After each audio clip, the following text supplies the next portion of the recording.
இந்த திருப்பாவைன்றது கேள்விதான் பட்டுருவோம் இது வரைக்கும். அத நீங்க ஆழமா உணர்ந்து அதோட ஆழத்தை வந்து அப்படியே இன்னொருத்தரையும் உணர வைக்கிறீங்க. தெய்வ வழிபாடு பண்ணி முடிச்ச உடனே ஆக்கினை நல்லா ஆக்டிவேட் ஆகுது. அதுல அவ்வளோ விஷயம் இருக்குது. நம்ம சாதாரண தமிழ் உச்சரிப்பு தான் அது, ஆனா பிரபஞ்சம் வரைக்கும் போயிட்டு அந்த ஆற்றலை ஈர்க்குது.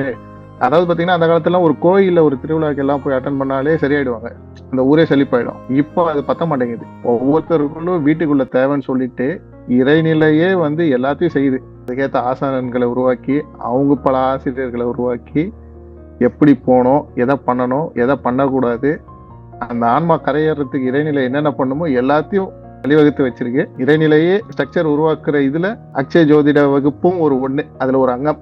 இது நல்லா உள்ள நான் நிறைய உணர்ந்து சொல்றேங்க. என்னால தவமே பண்ண முடியாத நிலைமையில இருந்தேன். உட்காந்தாலும் தவம் வராது. உடற்பயிற்சின்றத உடற்தவம் சொல்லுவார் மகரிஷி. உடற்பயிற்சி 2 பொசிஷன் பண்ணோம்னாலே உள்ள இருந்து ராகு வேலை செய்வாரு. வேற ஏதாவது ஒரு சிந்தனை கொண்டு வந்துருவாரு, வெளியே தள்ளுவாரு நம்மள. இப்போ உடல் மனம் எல்லாம் அலைன் ஆகுது. வெயிட் ஏன் இன்க்ரீஸ் ஆயிடுச்சுன்னு தெரியாது. நம்ம சாப்பிட்றது கம்மியா சாப்பிட்றோம், ஏன்னா நான்வெஜ்ஜும் சாப்பிட மாட்டோம், ஆனா வெயிட் இன்க்ரீஸ் ஆயிடுச்சு, ஒபிசிட்டி வந்துச்சு. சுக்கிரன் ரசாயன மாற்றத்தை கொடுத்துட்டாரு, நெகட்டிவா பழுதுபட்டு அவர் வேலையை காமிச்சிட்டாரு. திருப்பாவை படிச்சுட்டு தூங்கினா, நான் இது ஒரு மருந்தாவே சொல்றேங்கய்யா, கொரட்டை வர்றவங்க நைட்டு திருப்பாவை படிச்சு தூங்கினா கொரட்டை வராதுங்க. திருப்பாவை படிச்சுட்டு தூங்கினா நல்ல நிம்மதியான உறக்கம் வருது. தூக்கம் வராதவங்க கூட படிச்சு தூங்கலாம் முடியாது, நீங்க மருந்தாவே சொல்லலாம். அந்த கொரட்டை வர பீரியட்ல பாத்தீங்கன்னா காலையில என்னால எந்திரிச்சேன்னா பிரிஸ்காவே இருக்க முடியாது.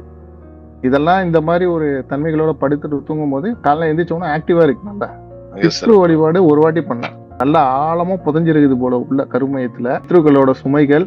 இது தெரியாம நம்ம வந்து மெடிடேஷன் லைன்ல போயிட்டு இருந்தோம், போறோம் போயிட்டு இருக்கோம். ஆனா இதுதான் கிளீன் பண்ணாதான் அங்க நம்மளுக்கு வந்து சுமைகள் குறையும், மேல போக முடியும்ன்றது ஒரு சூட்சுமம் இருக்கு இதுல.